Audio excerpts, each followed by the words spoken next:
Nous avons à l'OFCE sorti une étude récente sur l'impact économique du Covid sur l'économie française. C'est la deuxième d'ailleurs, c'est la deuxième évaluation que nous avons réalisée. Et donc on essaye d'évaluer quelles sont les conséquences économiques des 8 semaines de confinement. Donc l'exercice est un peu complexe dans le sens où on ne fait pas une prévision, comme nous avons l'habitude de faire sur l'année, mais seulement sur la période de confinement. En effet, l'incertitude sur la suite, hein, après le 11 mai, est importante, notamment sur les modalités du déconfinement, sur l'ouverture ou pas de certains commerces, à quelle échéance, sur la reprise des écoles et des transports. Donc, on se limite pour le moment à évaluer l'impact économique sur les 8 semaines de confinement. Alors, on a des résultats qui sont extrêmement impressionnants parce qu'on voit qu'on a une perte d'activité à l'horizon des 8 semaines de confinement de 120 milliards d'euros. Ça représente à peu près 5 points de PIB, de perte de PIB sur l'année, hein, en l'espace de seulement 8 semaines. Donc c'est du jamais vu, hein. On a peu de points de comparaison équivalents, si ce n'est la crise de 1929. C'est une perte de 32% d'activité le temps du confinement. Donc on voit que l'économie tourne à peine 2 tiers de ses capacités, avec des impacts sur l'ensemble des secteurs. Alors, avec des différences notables, hein, c'est là où a été fait le travail aussi, de mettre en avant les différents chocs sectoriels. On le voit qu'on a des secteurs qui sont totalement à l'arrêt, hein, notamment l'hôtellerie, restauration. On le voit aussi que dans le bâtiment, on a une activité qui travaille, qui est véritablement sous régime. On le voit aussi dans l'industrie du transport, notamment, où on a une très très faible activité. Et puis des secteurs qui sont un peu moins impactés, comme l'industrie agroalimentaire, la chimie notamment. On voit que, ou les services non marchands. Mais ça montre bien la difficulté aussi de l'évaluation de cette crise, et aussi de prendre en compte de façon assez fine les différents chocs sectoriels, à la fois sur le confinement, mais on verra, et ça sera le travail ultérieur, de voir aussi lors du déconfinement.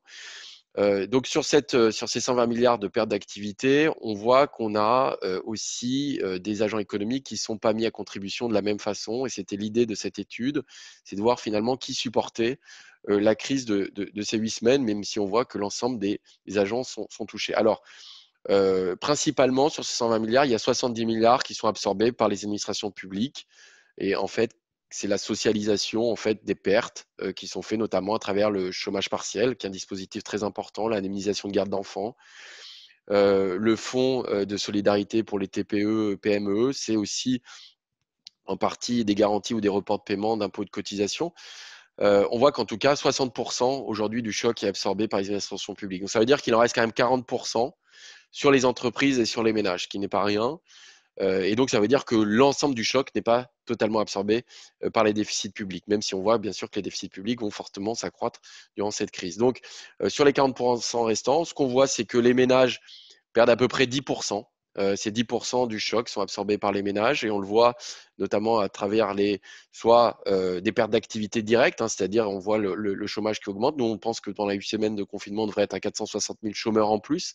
Et donc ça, c'est des pertes de revenus directes. Mais il y a aussi le fait que le chômage partiel ou l'indemnisation garde d'enfants n'indemnise pas forcément à 100% par rapport aux derniers revenus. Donc ça veut dire que malgré la compensation très forte, hein, et la volonté de maintenir l'emploi et les revenus, on voit qu'on ne maintient pas à 100% les revenus par rapport à l'avant-crise. Donc ça veut dire qu'on a une perte de l'ordre de 11 milliards pour les ménages. Ça représente à peu près 400 euros en moyenne de perte de revenus par ménage pour les 8 semaines de confinement.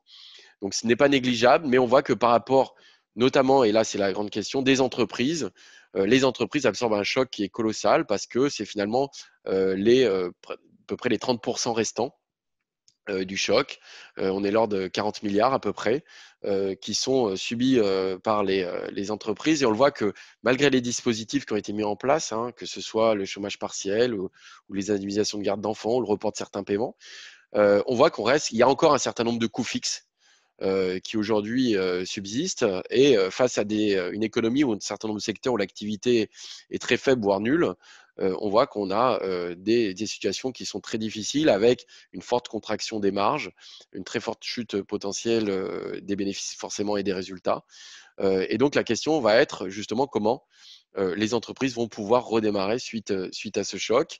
Alors une grande question va se poser, c'est-à-dire que nous, ce qu'on a aussi évalué, c'est qu'à la sortie de crise, on a une épargne qui va quand même s'accumuler pour une raison qui est simple, c'est-à-dire qu'on voit bien que le revenu a chuté de façon significative pour un certain nombre de ménages.